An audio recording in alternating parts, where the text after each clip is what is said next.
Okay, NCC માટે થોડા fundamentals આપની પાસેથી જાણી લઈએ. ખાસું પોઝિટિવ એક્શન છે સ્ટોક પર, કારણ કે બિહાર સરકાર પાસેથી મોટો ઓર્ડર છે. કંપનીને 2090 કરોડનો ઓર્ડર મળ્યો છે. એના માટે થઈને, કારણ કે જે બારનો જળાશય યોજના છે એના કન્સ્ટ્રક્શન માટેનો એક મહત્વનો ઓર્ડર કંપનીને મળતો બતાવી રહ્યું છે. આપણે જોઈ રહ્યા છીએ પ્રી ઓપનથી જે મજબૂતી બતાવી રહ્યું હતું આપણને એનસીસીનું કાઉન્ટર, ઇનફેક્ટ વોલ્યુમ્સ પણ છે. પરંતુ અગર ફંડામેન્ટલ્સ જોઈએ, આપ કઈ રીતે જોઈ રહ્યા છો? આ સ્ટોક ખાસો એવો પડી ગયો છે એમના ટોપ પરથી. અગર તમે જુઓ તો એક સમય ખાસો વધી ગયો હતો, અને એનું રીઝન હતું કે વેલ્યુએશન ઘણું હાઈ જતું રહ્યું હતું.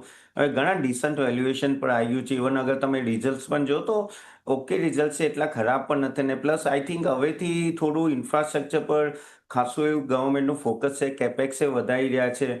અગર તમે જો ગાઈડન્સની પણ વાત કરીએ તો આઈ થિંક એ લોકો ડબલ ડિજિટ ગ્રોથ દેખે છે, અને ઓલમોસ્ટ માર્જિન પણ ઓલમોસ્ટ 9 થી 9.25 જેટલું પર્સન્ટેજ એ લોકો મેન્ટેન કરવાની વાત છે. ઓફકોર્સ જો ડેટર્સ ડે છે એ લોકોના ખાસા વધારે હતા, તો એના પર ફોકસ ખાસ મેનેજમેન્ટ કરવાની છે, અને એમાં અગર ઘટાડો થાય તો માર્જિનમાં ડાયરેક્ટ ઇમ્પેક્ટ આવી શકે એમ લાગે છે.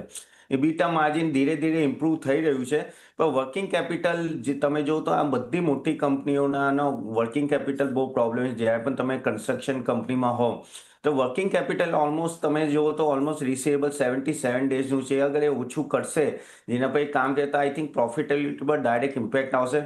અગર ઓર્ડર્સની વાત કરીએ તો ઓફકોર્સ આ બહુ મોટા મોટા એનસીસીને મળી રહ્યા છે, પણ મને આ લેવલે મને એવું લાગે છે કેમ કે ઓર્ડર બુક સારી એવી છે, અને ઓર્ડર વિન પણ અગર તમે જો તો 2000 કરોડથી વધારે છે. આઈ થિંક આ એક સ્ટોક સારો છે. આ લેવલે આઈ થિંક સારો એવો ઘટી પણ ગયો છે. તો ઓફકોર્સ લોંગ ટર્મ માટે અગર તમે વિચારો તો આ અહીંયાથી મને ડિસન્ટ રિટર્ન અહીંયાથી આપી શકે એમ લાગે છે. લોંગ ટર્મ માટે એક સારા રિટર્ન્સ આપણને આપી શકે છે એનસીસી લિમિટેડ પર એક ખાસ કરીને એક ફોકસ રાખીશું.